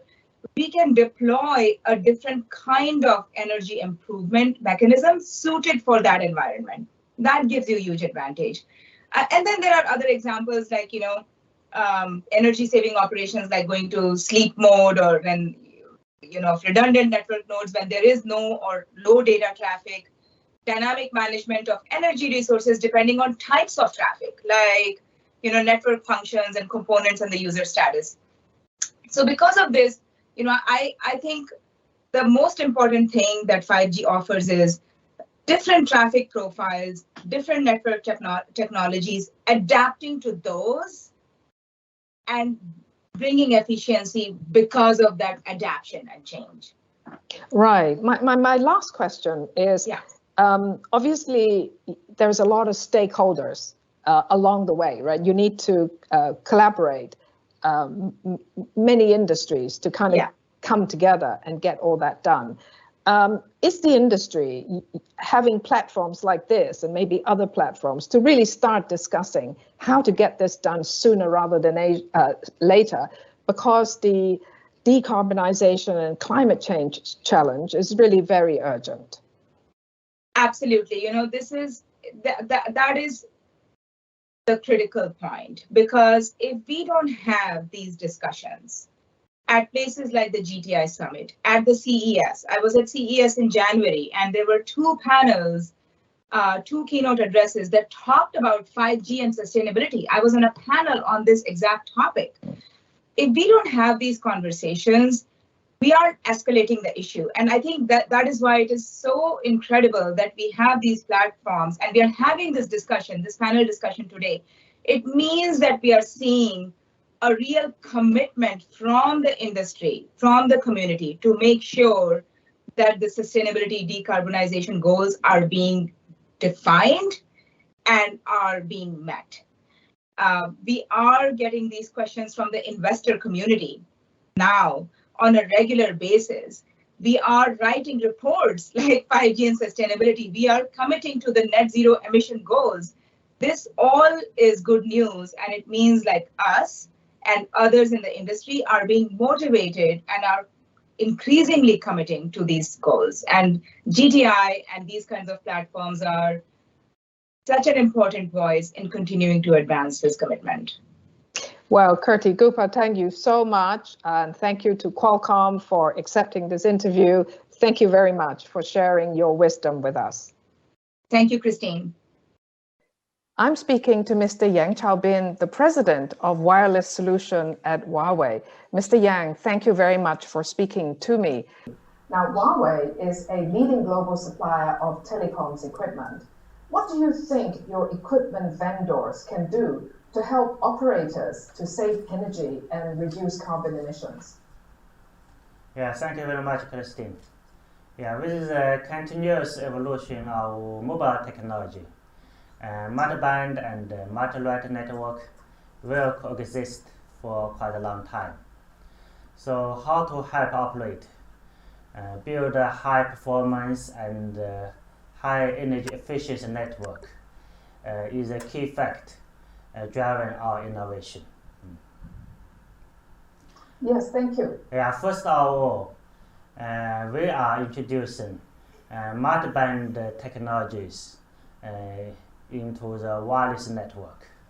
with one equipment that can cover several frequency bands, which can realize dynamic power sharing across different frequency bands. So in this way, it can greatly improve the energy efficiency. Then the second one, we also introduce multiple antenna technologies into the wireless network.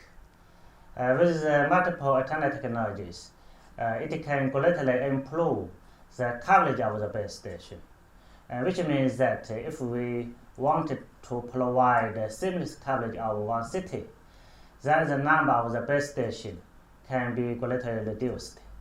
So in this way, the power consumption of the operation network can be reduced.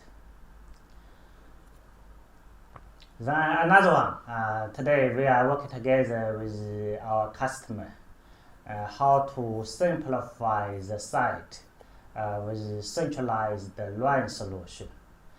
So in this way, the site solution can be greatly simplified. The air condition in the site can be removed. For example, in the 5G deployment, China Mobile use this centralized RAN solution, which help China Mobile to reduce more than 30% of the energy consumption. In addition, we are introducing the intelligence into the mobile network. With such a kind of intelligence, the mobile network can dynamically adjust the output power with the dynamic change of the traffic. So in this way, it can greatly improve the energy efficiency of the mobile network, while at the same time we can guarantee the user experience of the end subscriber.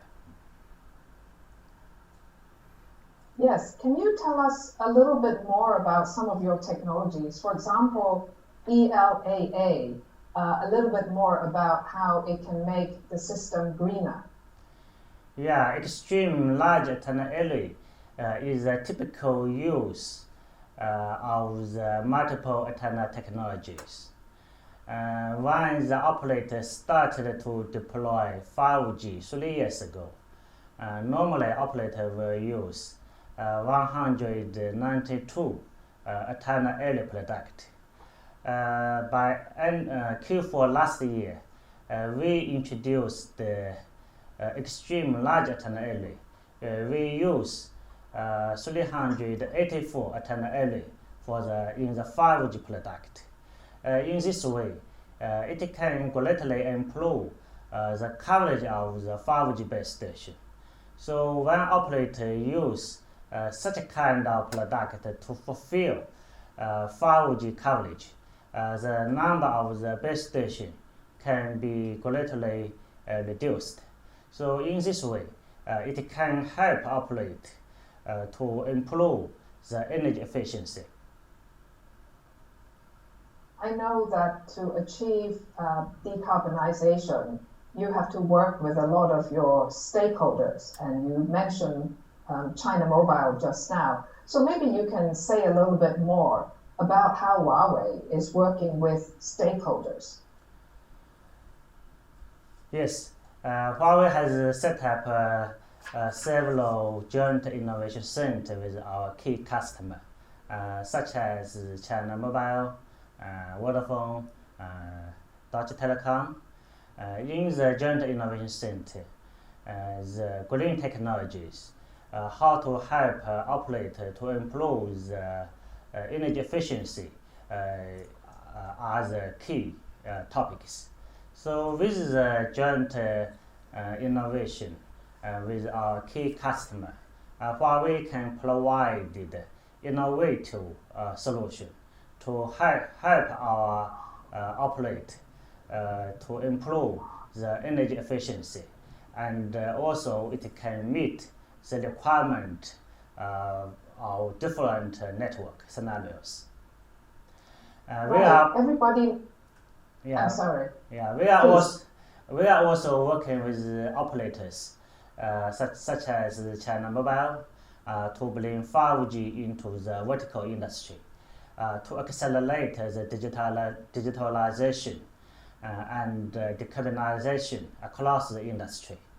China Mobile, for example, has helped to reduce carbon dioxide emission by over 800 million tons in the past 5 years.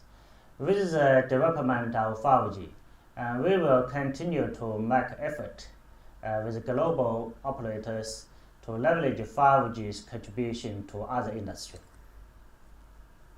That's very impressive. And obviously, everybody needs to work together because to decarbonize quickly and by a large margin is actually very challenging.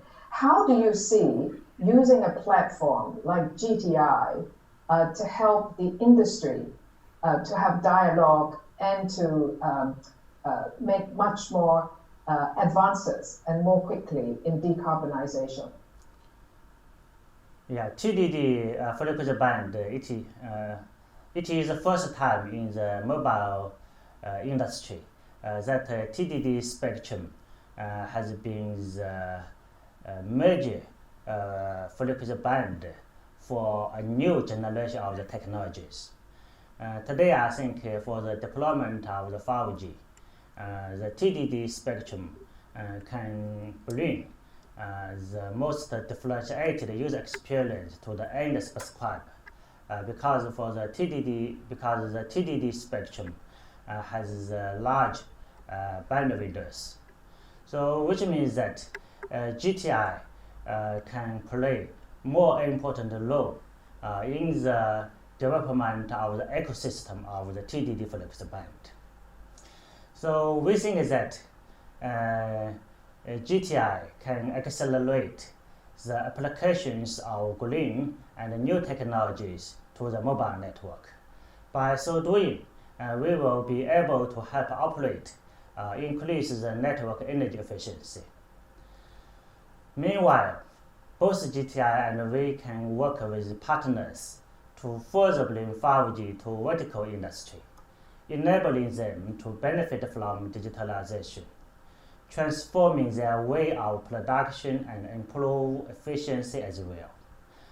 This will enable 5G to contribute more to the industry digitalization and low carbon growth as it evolves towards scaled utilization. Thank you. Mr. Yang, thank you very much for sharing with us your experience and your wisdom. Thank you. Thank you.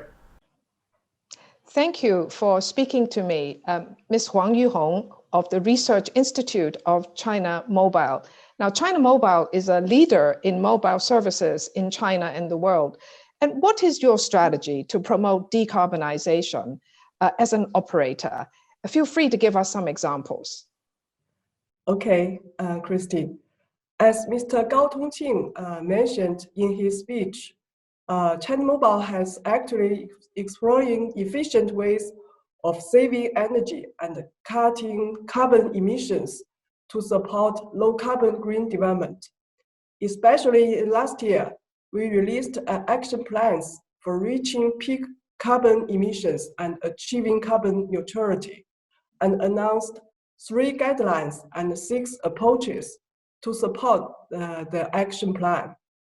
The 3 guidelines refer to saving energy, using clean energy, and empowering industries.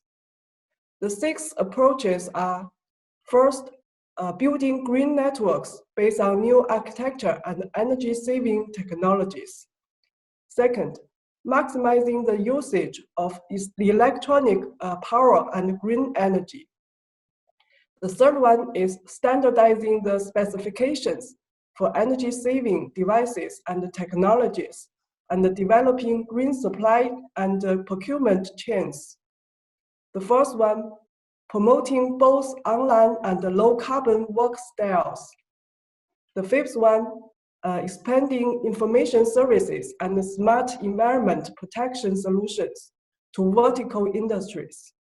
The sixth one, growing public awareness of green low carbon development. Based on these guidelines and approaches, China Mobile focuses on reducing energy usage, increasing the proportion of clean energy in our energy supply structure, and perhaps most importantly, helping vertical industry realize the full potential of ICT technologies and the solutions in terms of energy saving and reducing carbon emissions. Here are some examples. In power grid industry, we cooperated with our customer, China Southern Power Grid, and developed the 5G powered smart grid project based on our 5G SA architecture with end-to-end network slicing and MEC, which increased the level of the intelligence throughout the process of power transmission, transformation, distribution to consumption. This helped to accelerate the integration of clean energy into power grids. In steel manufacturing industry, we collaborate with Liuzhou Iron and Steel to deliver cloud-based 5G steel manufacturing factory using 5G plus AI solution to monitor real-time status and increase level of automation through a managed operation. This helped to improve the efficiency of steel manufacturing and expect to realize 15% energy reduction for single furnace. Also, in construction industry, we have been working with our partners on 5G smart building solutions that provide intelligent energy consumption sensing and optimization capabilities, which is expected to save around 20% of overall energy consumption. There are actually lots of user cases. I won't have time to elaborate. In a word, we believe that 5G and other digital technologies will play a vital role in empowering the low carbon and sustainable development for many sectors of business and industry. And we will keep on implementing our green strategy to fulfill our social responsibility in achieving carbon goals. Thank you. Wow, that's a lot of partnerships and a lot of people to work with. I also hear that there is a China Mobile Green 5G Joint Innovation Lab. Can you tell us a little bit more about what that is going to do? Okay, as we know that the industry is looking for efficiently assess energy efficiency, maximize the potential of 5G energy saving, and the vertical industry also work for green solutions. So last year, China Mobile set up a Green 5G Joint Innovation Labs with our partners from various industries. We hope this will serve as a platform for partners work together, especially cross-industry partners work together, 5G energy saving, and help vertical industry leverage 5G technology to achieve green growth.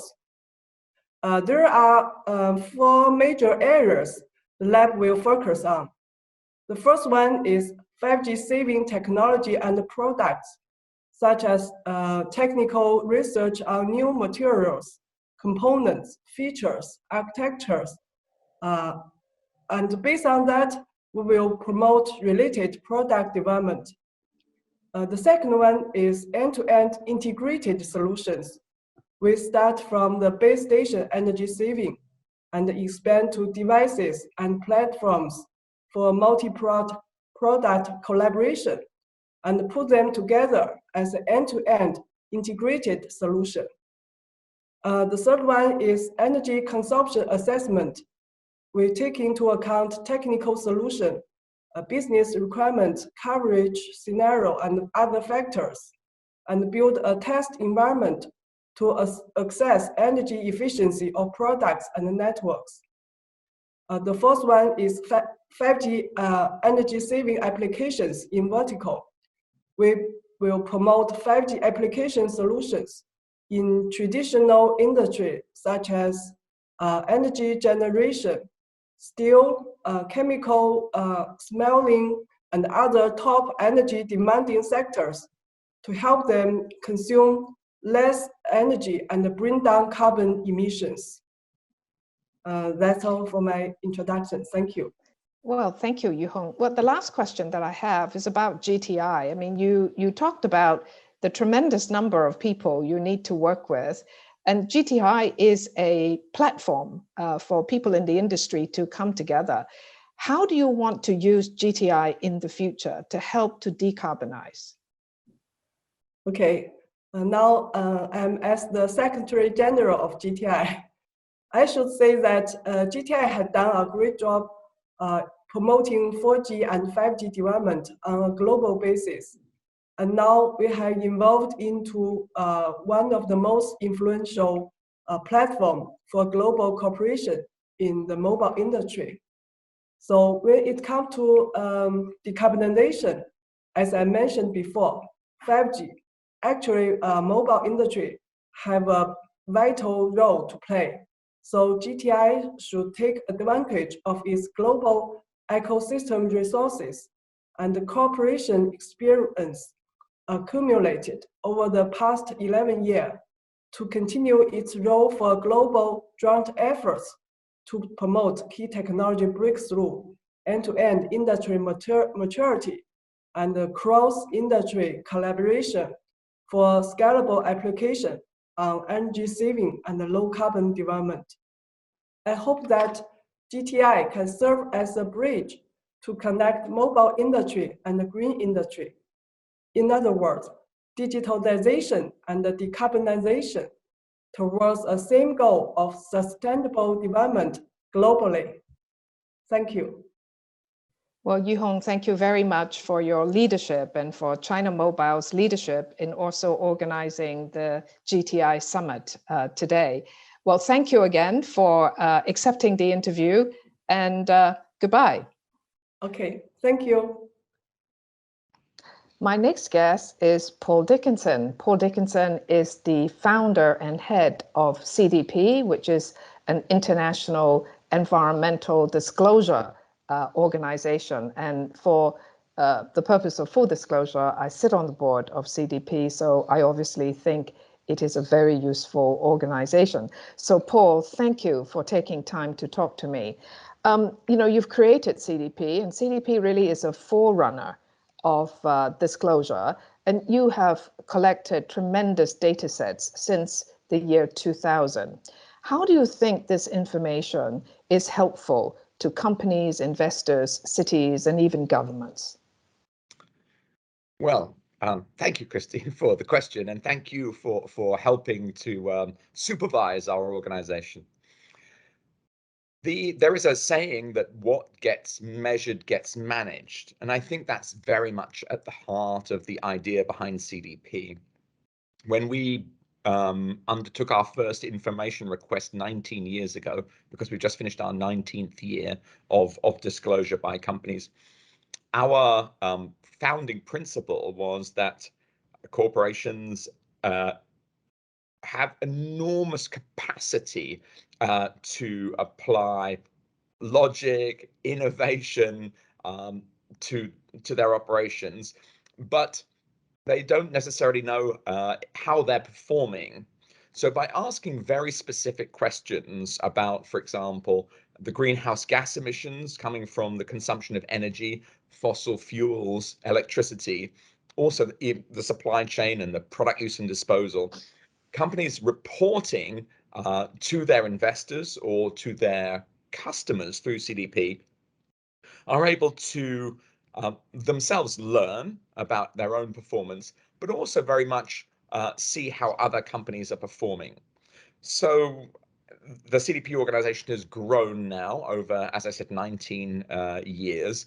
And it's wonderful that in 2021, about 13,000 of the world's largest corporations reported through CDP, and over 1,000 cities. And that represents about 65% of the global economy.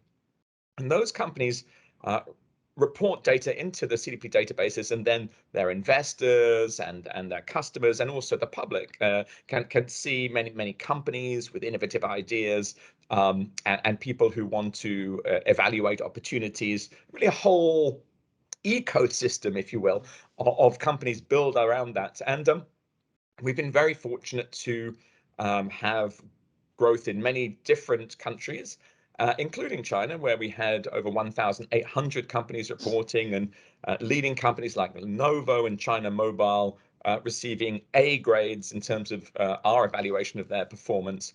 So we do see a sort of like a technological race, if you will, and it's wonderful to see leading companies all over the world reporting on their progress, kind of like an Olympics of climate change.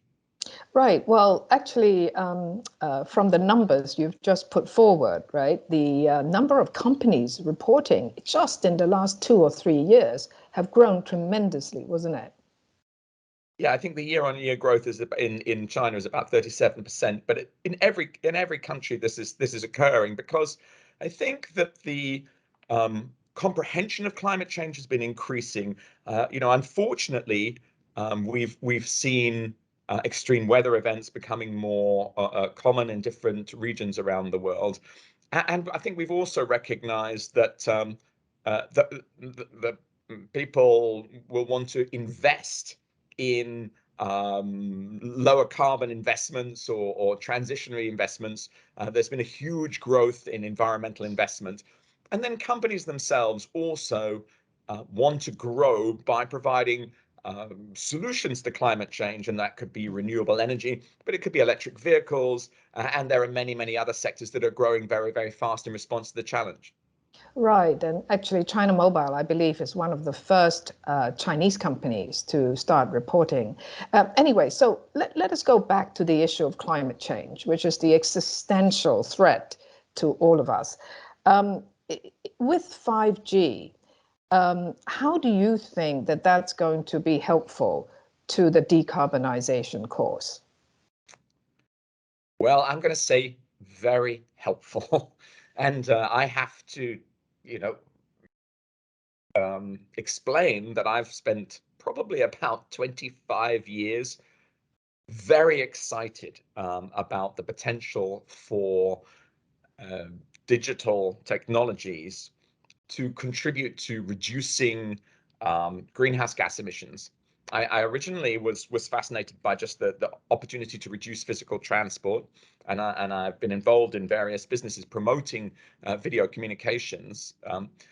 But since I've been working for 22 years on climate change, I can really see now the scope for us to, instead of be moving so many atoms around the world, to be moving electrons. And that's a fundamentally different way of looking at things. We actually spend trillions of dollars moving ourselves around physically. And COVID-19 has been a terrible problem in many countries, but it probably has taught hundreds and hundreds of millions of people that video communication can be very effective. What we're doing now is a very effective means of communicating. And I think that 5G is bringing this capability to hundreds of nations and to more remote regions without the need for physical infrastructure, copper cables, even fiber optic cable with the attendant. I mean, I'm a big fan of fiber optic connectivity, but 5G allows us to really connect people with this kind of capability and better in the years ahead without so much need for physical materials. And so I've spoken quite a lot about transport and substitution for commuting and such like. But there are multiple other applications. For example, really taking out physical media, leading into physical papers, documents. But there are many, many other realms where we'll be able to probably increasingly localize where we want to, reduce unnecessary commuting, and be supported by an evolution that doesn't slow down. If I think I've actually been studying electronic media for about 30 years, and I've never overestimated its impact, if you follow me. And so I think with 5G we can really start to see the sort of release to a certain extent of human creativity. And if you think that that's going to be combined with a requirement for us to decarbonize our societies and introduce dramatic new technologies across energy and many other sectors, the Internet of Things, the smart grid, the new infrastructure is going to be enabled by 5G. So that's a long answer with a lot of passion, but I truly believe in the capabilities of these technologies to help us make the transformation we have to make. Well, in China, for example, and I know CDP, you have a presence also in China, helping Chinese companies to disclose. In your view, China being a leader in implementing 5G, what comments might you have for how 5G and this kind of revolution that you're really just talking about? How do you think CDP could be helpful in disclosure and reporting and so on in China? Well, I mean, CDP began as a global organization. So 19 years ago would have been the first time we wrote to China Mobile. So it's we are a relatively small organization, but we would like to believe that we perform a similar function to the United Nations, but for corporations and for investors. And I think what's significant about the climate change is we have two issues. First of all, we have an enormous change that we need to make to our societies and to our industries. And secondarily, China represents the most extraordinary manufacturing design capacity. So I would hope that through the CDP system, which all countries are using, Chinese companies can demonstrate leadership in terms of the technologies that can be used, so many other companies around the world can see the opportunity to take advantage of Chinese leadership, essentially Chinese technology, Chinese companies' capacity. And I think that the critical point here is the sheer scale of the requirement to decarbonize our societies requires engagement with industrial capacity that some would argue can only be provided by China. So it's a kind well, of, let me, yeah, it's an invitation both ways.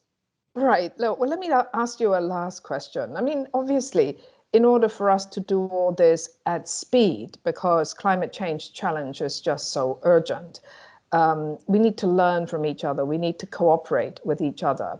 I mean, GTI here, this is one platform for the industry to talk to each other.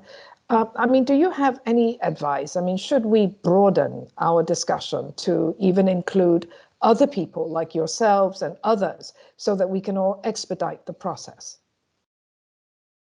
Well, I think CDP is very happy to help in any way we can to support leadership by any company or government in any area, and we have the privilege to work with many governments and corporations around the world.